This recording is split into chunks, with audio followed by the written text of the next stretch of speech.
goodness me, do we have a lot to talk about? I see Nathan's in the chat, I see Dave Boy's in the chat, I see Gary's in the chat.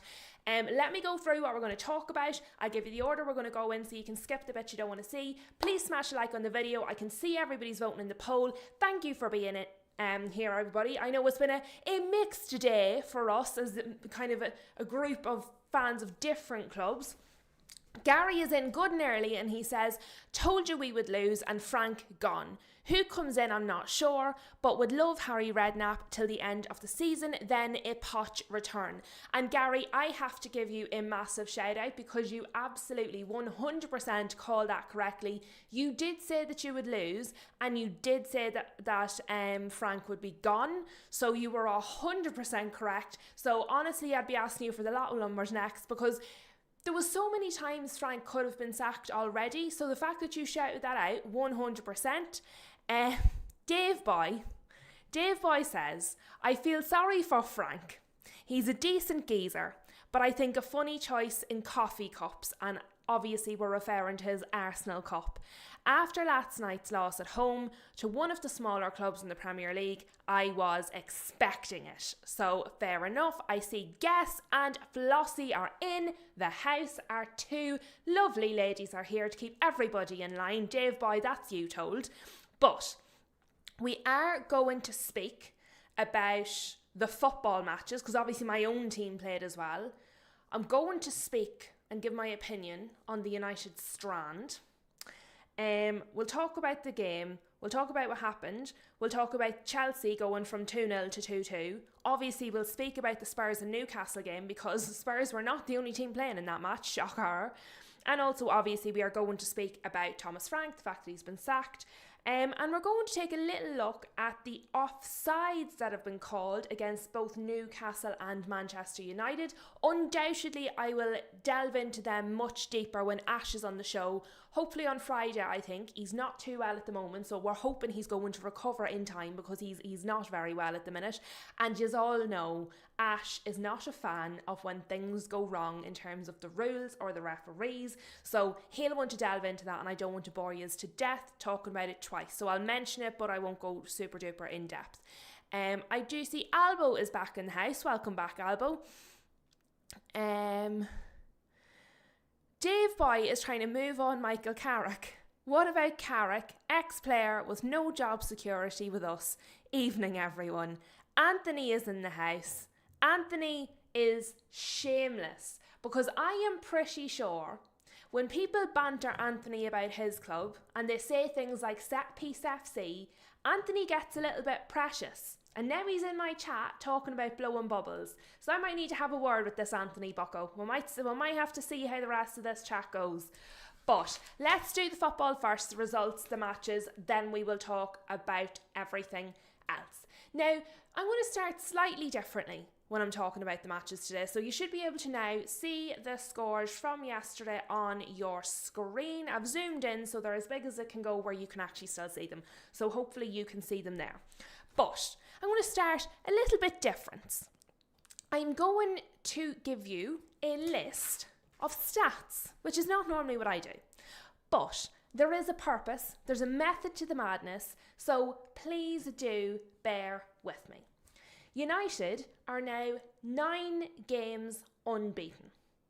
May 2023 was the last time, before this match against West Ham, that United had started the same lineup for 3 matches in a row. So that's how inconsistent our lineups have been. Sesko, our striker, who has been slagged to the high heavens, has now got 5 goals in his last 6 matches. 2 of those goals were against West Ham and Fulham, which is the type of team we normally struggle to score against, and he's got 1 against both of them. So that's pretty good. Also, and this is not really relevant anymore, but it was relevant at the time when I wrote it down, West Ham, it had been 17 matches since West Ham kept a clean sheet at home, and the last match was last season against Leicester. But obviously if we take a little look here, they were keeping a clean sheet against Manchester United until the 96th minute. So we nearly broke a record that they have had for 17 matches and that they held from Leicester. So there's a lot of stats that are really important. There's a lot of talking points about this match. There's a lot of things that matter. And when I go online, what I see is everybody talking about a boy and his hair. And I find it very frustrating. And I see Shem is in the house. It's lovely to see you. Welcome everybody. Thank you all for being here. I do appreciate it. Where are we? Mama Flossie is telling our Anthony to never change. And she's just right. She's just right.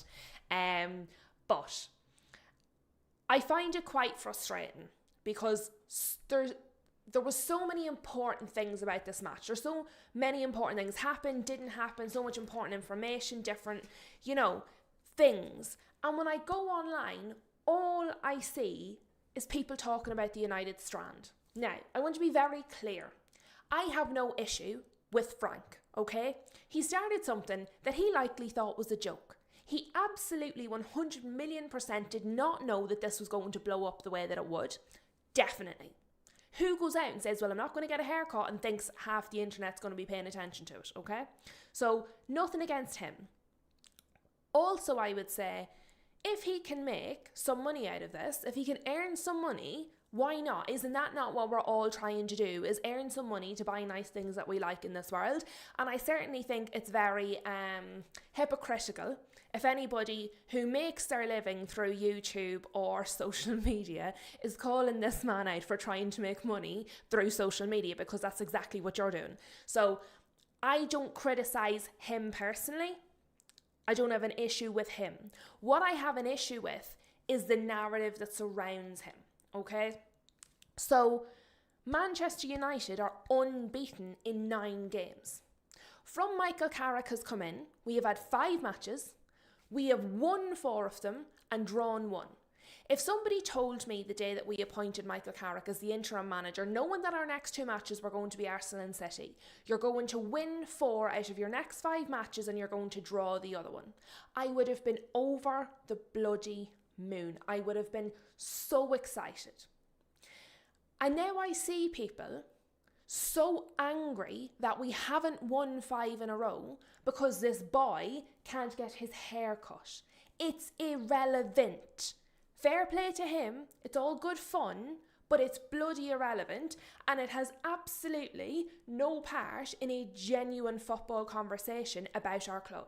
It's a bit of fun, it's not relevant. It's not a statistic, it doesn't matter, and I don't like how it's framing our situation, which is overall quite positive. I'm disappointed with our performance. I'm disappointed that the draw came against a relegation team. However, the fact that we didn't get 5 in a row so this boy can cut his hair is irrelevant. I actually hope his mum goes to his house, tells him to cop himself on and cuts it for him. Because honestly, I think at this point that's what we need. I'm sick of hearing about it. And I actually feel like I see Streets is in the house and I saw our Marv is in the house. And I just feel like, now this is one side of it, Dave Boy. He's doing it for charity. I'm not sure he is doing it for charity. From what I've seen, a proportion of it goes to charity, but I don't know how much. I don't know the details of it. It definitely doesn't all go to charity. But it's irrelevant really, whether it goes to charity or whether he keeps it. I don't really care. If he's making a bit of money out of it, like, fair play to him. As I said, that's what we're all trying to do. But do you know when you're sick of hearing about something? And actually, Anthony is an Arsenal fan, so he might understand where I'm coming from here. I find myself, do you know when people go on and on and on and on and on about something? I find myself not liking the thing. So I read the Game of Thrones books, the ones that have been written so far. And I read them years ago and I really enjoyed them. They're very, very good books and they're actually quite different to the series, like different characters die and everything. But so when the series Game of Thrones came out and everybody was talking about it and saying like it was unreal, it was the best series ever, blah, blah, blah, I point blank refused to watch it. I didn't watch Game of Thrones until about 3 years after it was out. I refused because everybody kept talking about it and telling me how good it was. So I was like, well, now I don't want to watch it because you just keep going on about it. And I actually feel like I've done that a little bit with Bruno. If David, I don't know if David's in the house, he might be listening later on. But like, when people praise Bruno so much all the time, I think Bruno's quite a good player. I think he's quite talented, if I'm honest. But see when people go on and on and on and on and on and on and he's so good and he's the bestest and he's brilliant and on and on and on. I'm like, oh, well, now I don't like him because you just won't shut up about him. It's like, do you know when you have a favourite food and you keep eating it every day to the point where you don't even like the food anymore? I don't eat lasagna because I ate it every day to the point where I just hate it now. I don't hate lasagna. I enjoy pasta. I enjoy mince. I enjoy cheese. I like all the components of lasagna. I don't like lasagna because I'm sick of it. I feel like that about Arsenal this season. There are so many content creators every day blabbing about Arsenal, saying how good they are and blah, blah, blah, blah, blah, blah, blah, blah, blah. And I'm like, even if you just take away the rivalry, I'm like, just shut up about him. It's so annoying. And that's how I feel about Frank. I don't have a problem with what he's doing, but because people just keep talking about it, now it's starting to irritate me. And I'm like, will you just shut up? And I think Wayne Rooney feels the same as me. So I've made a short story long in the hope that you'll understand what I'm talking about. So before I go any further, I do just want to make sure everybody's still with me. Marv, no, I don't get tired of tea. And Gary tells me to stop going on about it. Correct and right. Correct and right. Dave Voice says, by the time he dies, he will need a coffin the size of Old Trafford. Marv, I tried reading the first one. I couldn't get past more than a few chapters. Oh, I love the books. I think they're far better. Yeah, Flossie, exactly the same. Isaac in the summer. Isaac.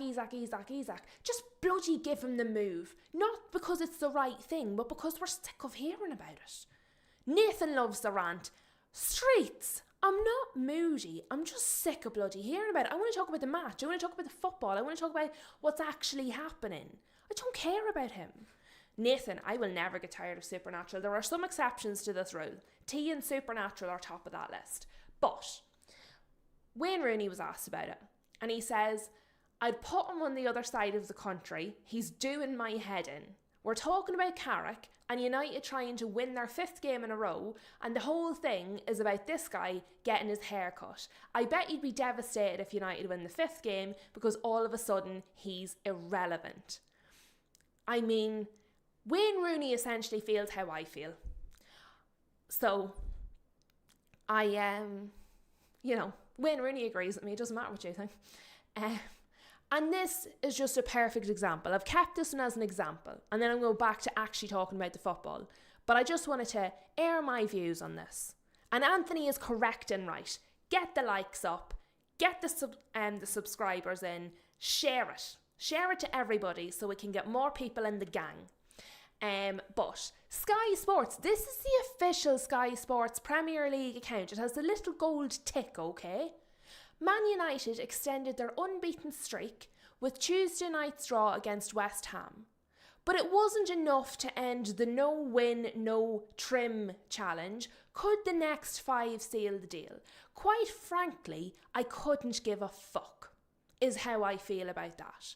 I don't care. Why would right, see this here, this little comma, that should be a full stop. There shouldn't be anything left of that sentence. And that is what annoys me about it. Not him. I don't care that he's earning from it. I don't care that he did it. I don't think he expected it to blow up. I've no malice towards him. The fact that the Sky Sports Premier League official account is talking about this is the problem, not him. Other people need to calm down. Just leave it alone. So that's how I feel about that. Now that we've told everybody how we really feel, let's look at an actual stat that matters. And let's just pretend Onana's not in this picture. But let's go to TNT since Sky is giving me nonsense. Manchester United have lost each of their last 3 visits, obviously this was before the match, have lost each of their last 3 visits to the London Stadium against West Ham in the Premier League. Since Solskjaer, my wee friend Ollie, was sacked in 21, it is the only stadium we have a 100% loss record at in the league. And people are talking about a stupid haircut. This is what we should have been talking about. This is what we should have been talking about. This is a problem. What the hell have West Ham got on us, and why can't we beat them? Now, you're right, Straits. Anana's there that was probably part of that problem. But I mean, we have a 100% up until yesterday loss record in the Premier League against this team since 2021. That's an issue we need to resolve. So that's the kind of thing I want to be talking about. Why can't we beat West Ham? That's the problem. But also, I think the narrative now, because it's not 5 wins in a row, makes it miserable, okay? And there is a problem with losing to West Ham because we should beat them. However, I also think we do need to remember context. And the context is, let me get it up for you. Let me get this up for you because I was looking at this. I want to see results, not future fixtures. And I want to zoom out so we can actually see what we're looking at. Okay? Now, you should be able to see my screen again. Let me know if you can't. This is West Ham. Okay? So West Ham's last 5 games, they've won 3, drawn 1. Thank you very much for doing that, SofaScore. Results, please. So in their last 5 games in the Premier League, they've won 3 and drawn 1 against us. If we go back even to their FA Cup, they won that as well. So in their last 6 games in all competitions, they've won 4 of them. They're on a pretty good run. And while they are obviously in the relegation zone, we can clearly see, and we look at it every week when we're doing our score predictions, they are slowly but surely clawing their way out of that relegation zone. It's highly likely if they continue on the streak that they're on, they are going to get out of the relegation zone. Okay? Forest is potentially going to go below them. And depending on what Spurs do with their new manager, it hadn't been looking, I think if Frank had stayed, Spurs might have been on their way down there. West Ham might have been finishing in 15th. They might have been chasing up after Leeds. So yes, we should be beating West Ham. We should be beating a team that's in the relegation zone. It's disappointing to draw against them. But this is not a terrible West Ham that has just been rolling over for everybody. This is a West Ham that we have a terrible record against in recent years in their own ground and is on a very good trajectory at the moment. I don't think 4 wins and a draw in our last 5 matches that included Arsenal and Manchester City is a problem. And I think people getting so distraught about it are more worried about 5 wins for a bloody haircut than they are about actually looking at where we are, which is in 4th. We are in 4th. Aston Villa are going to play tonight. Aston Villa, if they lose tonight, which is possible because I believe they're playing against Brighton, so even if they draw, but they might lose to Brighton because they've not been doing well recently. If we get a win, like we're only 2 points behind them. By next week, the next game week, we could go ahead of Aston Villa if all went well, and we're crying. Like, I understand frustration at a draw against West Ham. I don't understand just absolute falling apart as if it's the worst thing that's ever happened in the world. I think people are being a bit dramatic, and I think people are being dramatic because of what's on social media, and I just think it's a wee bit silly. But I'm holding back, guys. I don't want to be too harsh. Let me see. Who else did I see sneaking in there? Strasbourg Steve is in the house. Thank you for being here, my friend. Big up to you. What else are we looking at? I don't want to miss anybody. So we got Albo. Albo was here. Sky Sports. Yeah, Sky Sports has turned crap. Up the TNT Sports. Well, based on them 2 social media posts, Honest to God, I could not believe it when I saw what Sky Sports were posting on their official page. Absolutely mortified. I hope that's somebody on their probation that's going to get a warning. Anthony is saying, Lou, it's because the mainstream media can't make decent content. Everything they do nowadays comes from YouTube content makers. Well, I'll tell you what, Anthony, they're looking at the wrong ones. The wrong ones. Luke is in the house. Thank you very much for being here, Luke. It is lovely to see you. Nathan, back to football. You're right. Turn the rants off. Back to football. I don't think we are ready to play Champions League. Let's not be delusional. We don't have the bench strength. Neither do we have enough quality. Nathan, I completely agree, absolutely 100%. We do not have the quality to be in the Champions League. The thoughts of being in the Champions League with the squad that we currently have absolutely terrifies me for the amount of embarrassment we will have to face next season. However, what we do need is the Champions League money. We need the money to be able to improve the squad. We're not ready. We're not ready at all. But if we're ever going to be ready, we need money. And let me see, I actually might have something that I can show you guys. I was saving it for a different stream, but if I can find it, let's look at this, okay? Look, see, you're in charge. I do what you say. So, this is about something else, but I thought this part was interesting. So they haven't even started the knockout yet. This is what these teams have earned from the Champions League so far this season alone, okay? This is the prize money so far, and there is more to be earned. Manchester City, £84 million. Liverpool, £84 million. Arsenal, £83 million. Chelsea, £80 million. Spurs, £73 million. The source on this is Swiss Ramble, but again, it's on Sky Sports.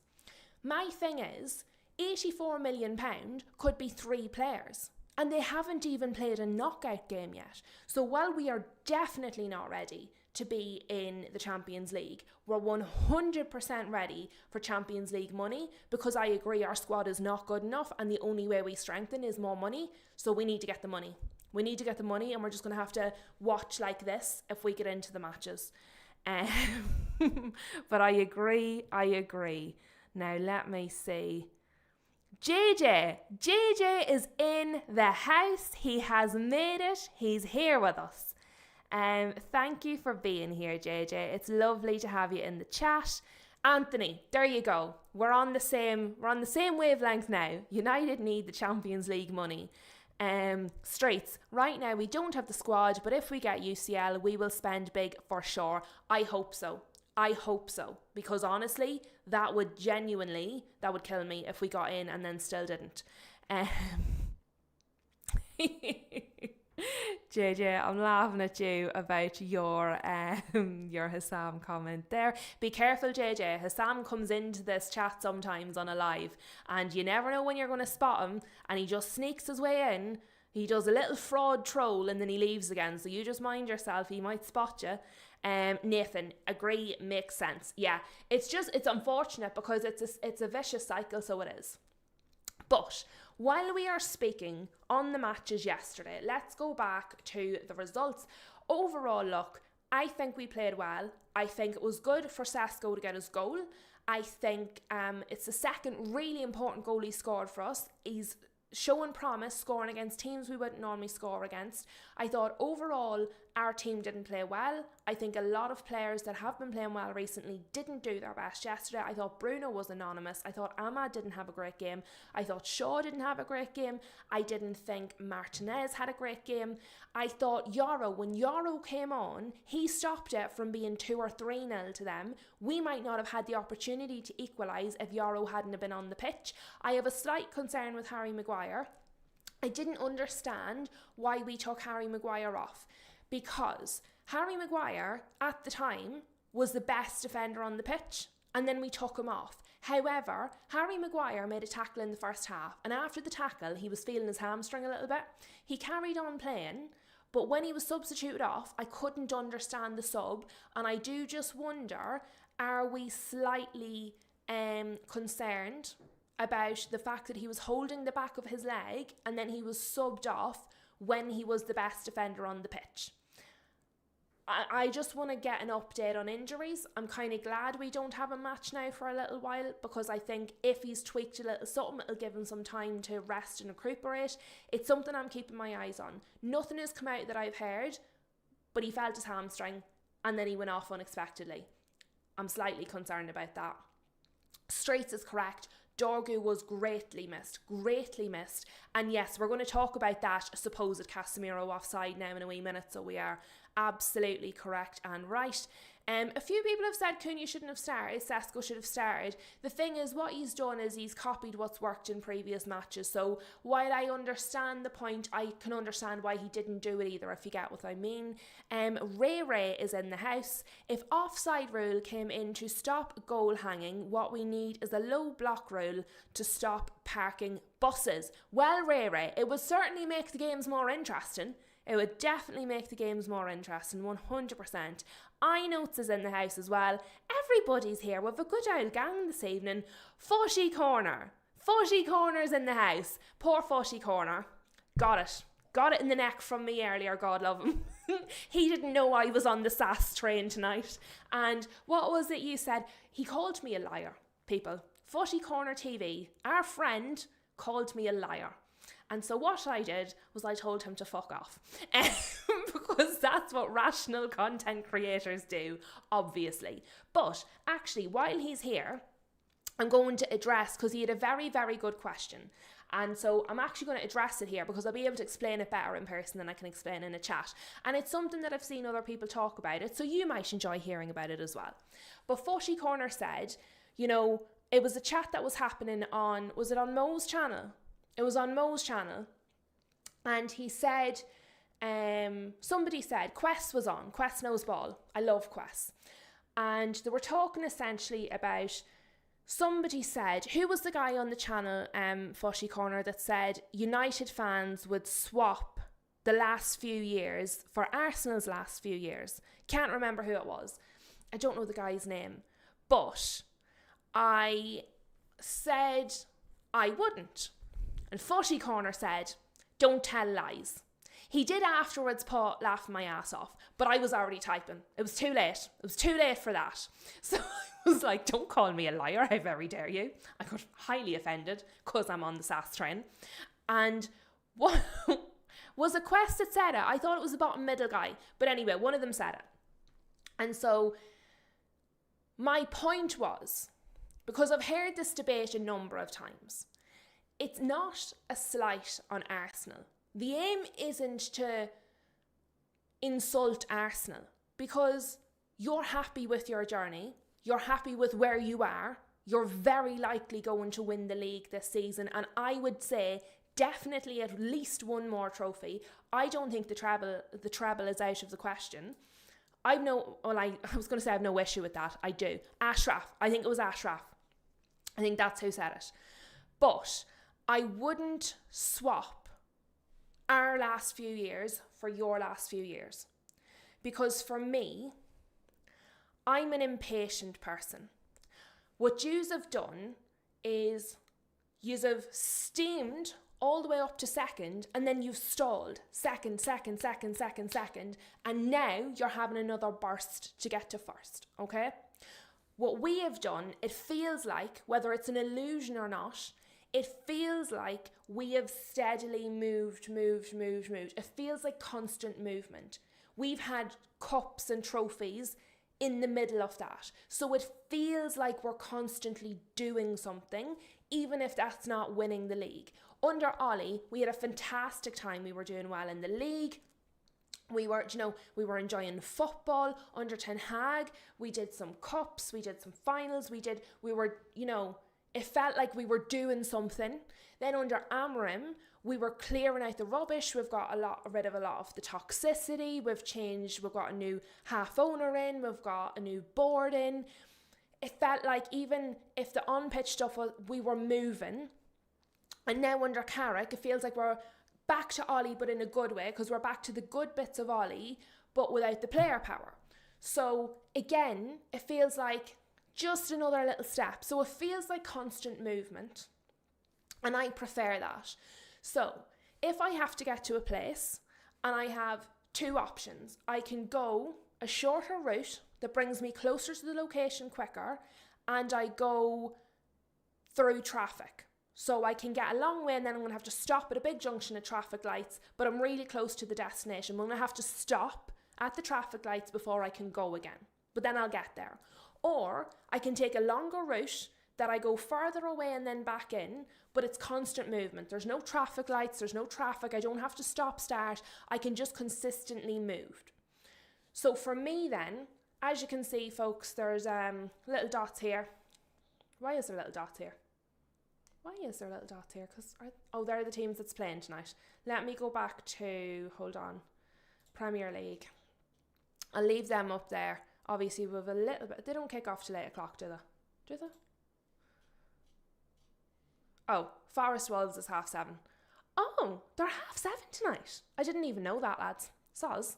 Right, so I'll leave the scores here on the screen so you can have a look at them while we're chatting. But, so for me, I understand why you're happy with your journey. It's a personal preference. I would much rather the constant movement, even if it's a longer route, if that makes sense. So I wouldn't swap it, but I can understand why you're happy with it, if that makes sense. Let me see. Anthony, not even from a financial point of view, Lou. Yes, second for 3 years, but that's also made Arsenal make the most money out of everyone in the league and has helped us build this current squad, which is the best in Europe. Financially, obviously, it would be better because then you're thinking, well, you can buy better players, you can do more with it. The thing is, you would have then had to have trusted the board we had in place to spend that money, because by that logic, we would never have changed the board. So no, even though financially, it's like when you take the longer route, you have to go further away from the destination before you come back in closer again. But it's that constant movement, which I think we need. I saw Footy Corner ask the question as well. The problem isn't the traffic lights, it's the other teams who are at the lights. No, but for me, it's the traffic lights in the sense of it's the stop. It's the stop and then the start again. It's the way, like, there's lots of people that would much rather go the more direct routes, stop at the traffic lights and then keep going. For me, I would rather take the longer route with the consistent movement, but it's a personal preference. Do you know what I mean? So I wouldn't swap it. I can understand why people would. I can understand why Arsenal are happy with what they've done, but I personally wouldn't swap it. I think sometimes because Arsenal gets so much hate, I think sometimes Arsenal fans can be very protective and they can be a wee bit sensitive. And I'm not trying to be rude, but you automatically go on the defense because you get so much criticism. Sometimes it's just a conversation. Do you know, sometimes it's just a case of it's just different strokes for different folks. Do you know what I mean? It's not always an insult, if that makes sense. However, obviously, they're getting a lot of flack this season, so I can understand. But let me see. Footy Corner saying that you would have loved to win trophies on the way as well, which is totally fair. Ray, we just have to get off the roundabout and get to the opera. Footy Corner, the point I'm making is that others spend loads to leave the lights more quickly. Yeah, and look, that's it. You can't really account for what other people might or might not do. Like Liverpool spent loads of money last summer and it didn't get them anywhere. No, I don't mean you personally, Footy Corner, being defensive. I think I find personally, and maybe it's because I'm a United fan, I find personally when I'm on other streams, on other channels, if you make any comment about Arsenal, immediately there's like a gaggle of people that's like, no, that's not true. Like, everything is perceived as an insult when sometimes it's just a conversation. But it's like what we were saying before, there's an awful lot of rage baiting at the minute, so it's hard to know what is meant as a genuine comment and what is meant as being a bit of, a bit annoying. But it was a good topic, and it's something I haven't spoken about on stream. I've spoken about in chats, but not on stream. So it was something really interesting that I wanted to explore. So it was actually really good that you brought it up. But because I didn't realise the matches kicked off at 7:30, and I don't want to keep everybody here super late because I'm sure you all do want to watch the matches. Maybe Fulham will do a madness. Maybe, what else?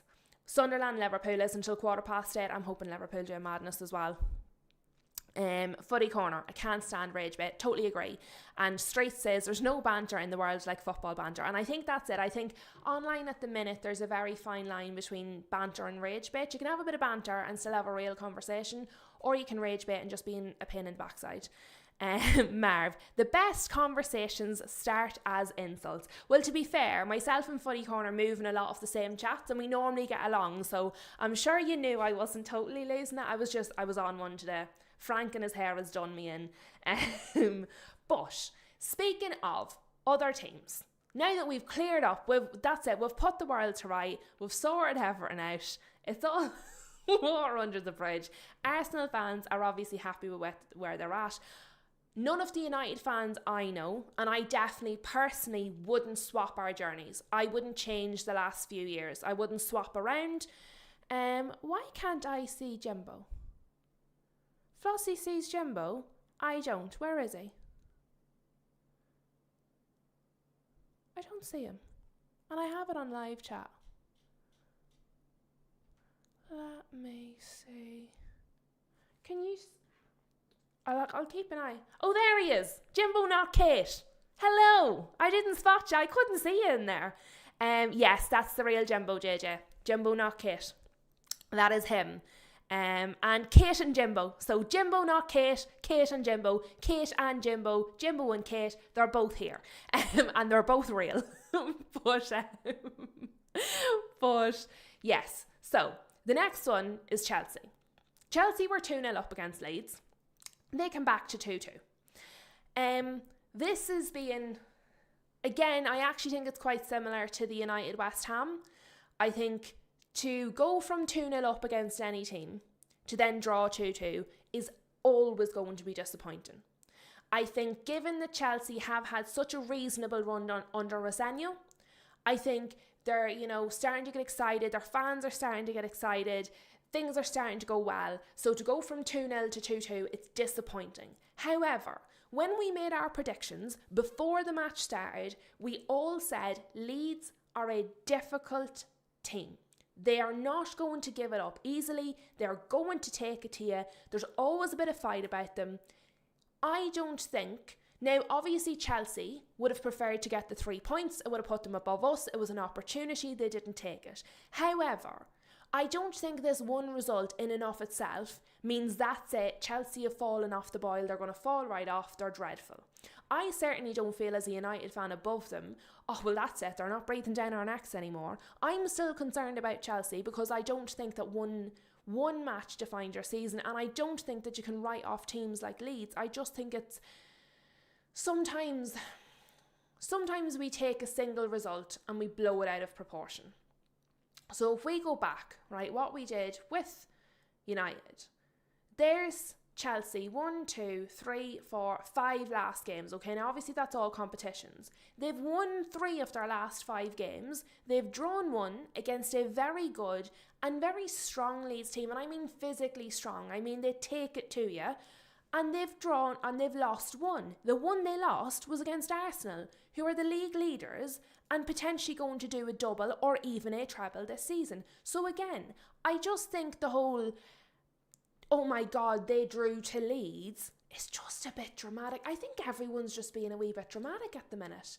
Now, I am going to go to the offsides, but I just want to make sure I'm not missing anything. Can I just say as well, I didn't say it when I was talking about the United West Ham match, Summerville was very bloody good. Very, very bloody good. So I'm just going to remember to say he did very well. Obviously, we did have Spurs losing to Newcastle. Sorry, Kate and Jimbo. Jate and Kimbo. Very apologise. But before the match, I did predict a Newcastle win. I actually predicted the result exactly. 2-1. We do a predictor game. My prediction for that match was in fact 2-1. So I predicted that absolutely correctly. Obviously, Thomas Frank has lost his job. I think that was long overdue. I'm surprised it took as long as it did, but I think it was absolutely the right decision for Spurs, because I think if he had continued with them, I absolutely 100% believe they would have been down amongst it in a relegation battle. The other day I said 16th or 17th again. I thought other teams would be worse, but they would have been in amongst it. I think with a new manager and in time for, yes, Flossie, you did, because you remember I said 2-1 and everyone was given different scores, and I said, well, Flossie has said the same as me, we'll put that into our predictor. So you absolutely did. Street Summerville is only 24. He was so good. He was really, really, really so good. I know to saying Foden is useless. How did he not score? Do you mean Cole Palmer? Was it not Cole Palmer with the madness? I think maybe you mean Palmer. Let's see. Yes, JJ. We need to keep an eye on the teams in form, even the ones way down the table. Absolutely 100 correct. Lumen is in the chat, and I hope Lumen is going to be behaving, because I have heard that he has broken our deal and he has been using names of people that are real. But we agreed that he's only going to use his Lumen name and not be a troll. So I hope we're going to stick to that going forward. But why did it take 70 minutes for Carrick and his technical staff to realise the passing game is not working to break a disciplined low block West Ham, and that a direct approach is needed now? I think sometimes when you have something set in your mind, it can be difficult to change it. So I'm not going to hold it against him for one match, but I'll be aware of it when we're watching him in future matches, if that makes sense. But back to Frank. I spoke already the other day about Frank's win percentage, which is the worst in the Premier League. And we were looking at Amram, we were looking at Ten Hag, we were looking at, we were looking at, I can see his face and I can't think of his name, Ragnick. We were talking actually about Poch and his win ratio. I think his was 41%. So we were talking about all the different managers, and Frank's was just so drastically below it. And I really, really actually genuinely believe while he was not the problem, they still have other problems. I do believe he was a large part of what was going wrong at Spurs, and I think he would have continued to bring them down and down and down and down on a spiral. I think it's interesting that it happened the same day that De Zerbi and Marseille parted ways. De Zerbi almost left in January, while sources say a summer departure was always on the cards. Exit now brought forward after Marseille lost 5-0 to PSG. De Zerbi keen on a Premier League return, a candidate for MUFC and MC. It's terrible when you just read it literally. United and City if Pep leaves. Spurs also tried for De Zerbi prior to Thomas Frank. So the fact that Thomas Frank was sacked the day or day after that De Zerbi parted ways with Marseille, and the fact that they've already gone for him before they got Frank, it might be a coincidence, but the timing of that seems really, really odd. It seems very coincidental, that timing. Now, I just want to bring it out here. I have all the different bits. So, David Ornstein, Thomas Frank sacked as Tottenham Hotspur head coach. Tottenham working through various possible contingency plans to replace 52-year-old Dane as the club sit 16th in the Premier League, 5 points above relegation zone after 2 wins from 17 matches. Honestly, that had to be the most frustrating thing as a fan ever. Genuinely, it had to be. I can't imagine the level of frustration. And I did see this. Thomas Frank is said to have regularly referenced the strengths of Arsenal. Yes, the same Arsenal that is their bitter rival in team meetings, much to the frustration of some of the players who quickly got sick of it. Before and after the game at the Emirates, he was telling them how good Arsenal were. The feeling among some was very much, just shut up about Arsenal. Now, that brings us back to the rant I had at the start of the show, When somebody goes on and on and on and on and on and on about the same thing, you get sick to the back teeth of hearing it. When the thing they're going on about is your number one most hated rival and telling you you're not as good as them and you should try to be like them, I can't imagine that would go down well. So all of the people that were saying it feels like Thomas Frank has lost the dressing room, it now feels incredibly accurate, even if you couldn't see it on the pitch, which I thought was obvious. I mean, that there. And I mean, stuff like that doesn't come out of thin air. There's definitely something to that. Now, Ray Ray says, I think this is just playing on the coffee cup and silver member song narrative. Now, to be fair, Ray Ray, I do think there's a bit of banter. I think the cup was a bit of banter. I think he was done a bit there. Somebody had a laugh with him. The silver membership, it's a bit of banter, it's a bit of a laugh, it's a bit of a poke fun. However, I believe there has to be something to this. This is very specific. Very specific. And it played out on the pitch. So I think there has to be a grain of truth in there, which if so, is absolute insanity. However, while Frank was a major problem, and while I think getting rid of him will help Spurs to improve in the league, I think it definitely, if they get the right person and they get a good bounce, can help them move up the table away from the relegation zone. It is very clearly not the only problem that they're experiencing. Spurs had 14 players unavailable. Okay, they're all out with injuries and they're all hamstrings and ACLs and like long-term injuries, all of them. But in the match against Newcastle, Odegaard came off injured. And so it's come out obviously since in The Athletic. Tottenham Hotspur winger Wilson Odegaard has suffered an anterior cruciate ligament injury, ACL tear. An ACL injury typically requires a significant recovery period, and Odegaard is unlikely to play again until the 26-27 season. They are going to need a new manager bounce and a miracle, because no matter who the manager is, if you don't have enough players to field, you're not going to be able to do much. I mean, what is a new manager going to do if he has no players to choose from? And this is where the problem with the board comes in, because clearly they knew Frank was on thin ice. Clearly they knew there was a possibility they were going to sack him quite soon. Why did they not get more players or recall some of their loan players, knowing that they might be getting rid of this man and a new manager was going to need all the help he could get? So, it will be interesting when we come to do our predictions for the match between Spurs and Arsenal, because obviously Arsenal are on quite a run. Spurs are potentially going to have a new manager bounce, but they're still not going to have any players back unless some of them recover in these next 12 days. So I just think he had to go. He absolutely had to go. It was a madness he was there as long as he was. However, there are many, many other problems they need to deal with. And Nathan, what did I say there?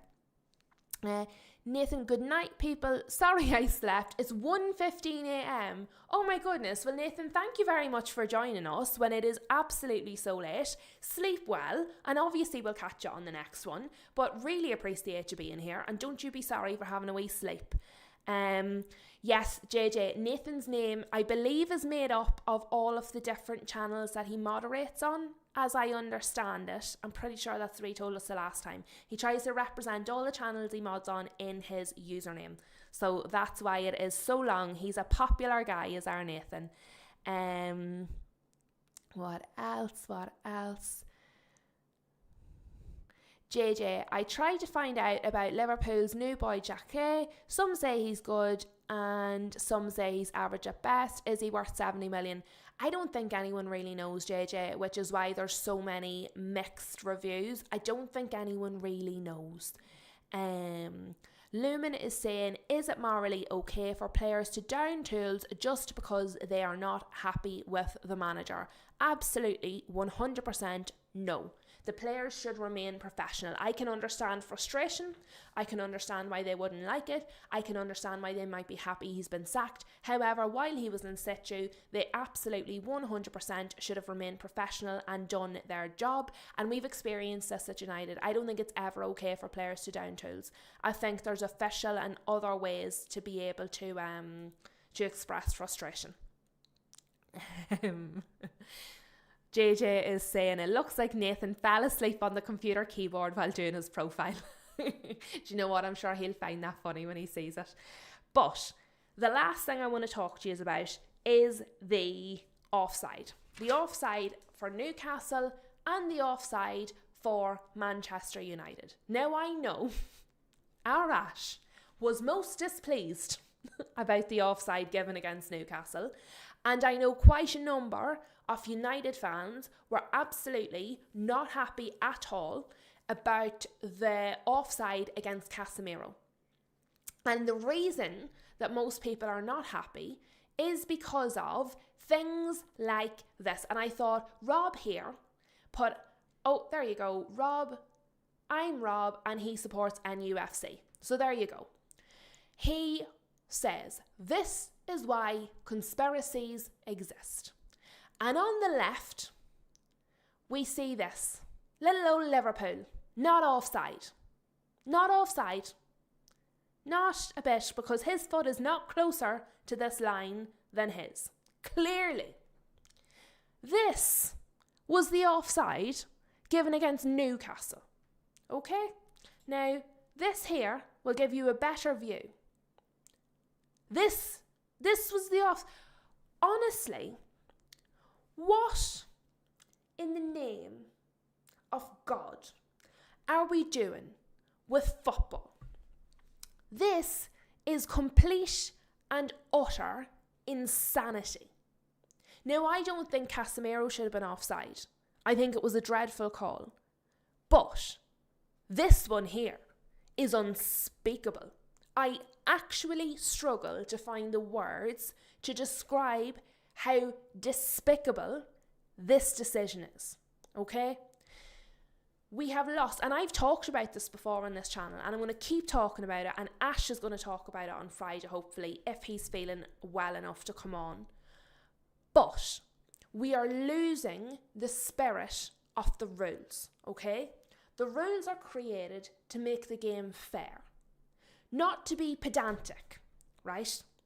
The offside rule, the purpose of the offside rule was to prevent an unfair advantage. That is the purpose of the rule, to prevent an unfair advantage, okay?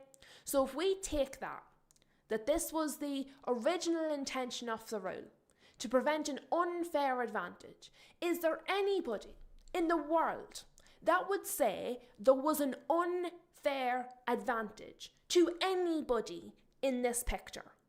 Obviously not, because it's insane. There is no advantage.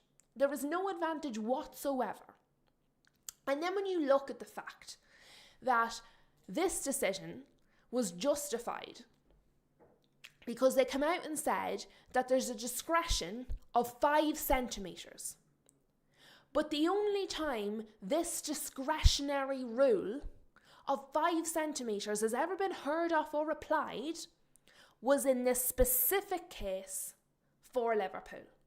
Because I'm telling you now, you apply the 5 centimetre rule on here, that goal's onside. Gav is in the house. Thank you for joining us, Gav. It is nice to see you. Put your 5 centimetres in here.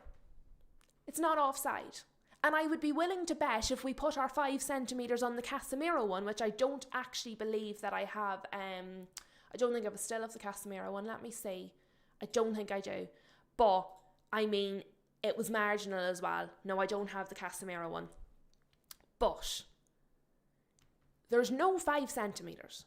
So the problem is, if you're applying 5 centimetres here, you have to apply it every single time. Now, I have made this argument before, and I'm going to keep making this argument.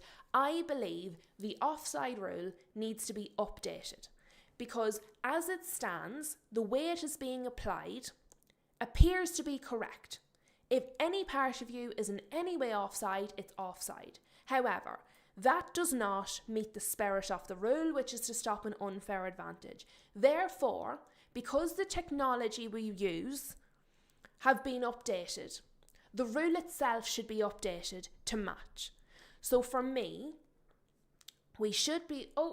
we have a goal. Let us go back. Can you see my screen? Yes, I have to make sure you can see things. iNotes. You said 1-0 City. What do you mean? Oh, there we go.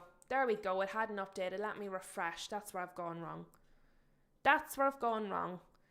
1-0 City. To be fair, it looks as though it might have been all City so far. Might it have been Semenyo? Of course it's bloody Semenyo. He's so good. It actually makes me mad because he's such a good player. It's devastating that he went to them. Honestly, it's really genuinely upsetting that he went to them. We're going to have to start... We're just going to drop the Y. We're just going to call him Semenyo from now on. No more goals for Semenyo. I'm dropping the Y. Do you know, in the Irish language, the letter Y doesn't exist. No, JJ, it wasn't iRobot. It was iRobot Part 2, 2.0. It was like C-3PO. But it's very upsetting. It's almost as upsetting as this offside goal.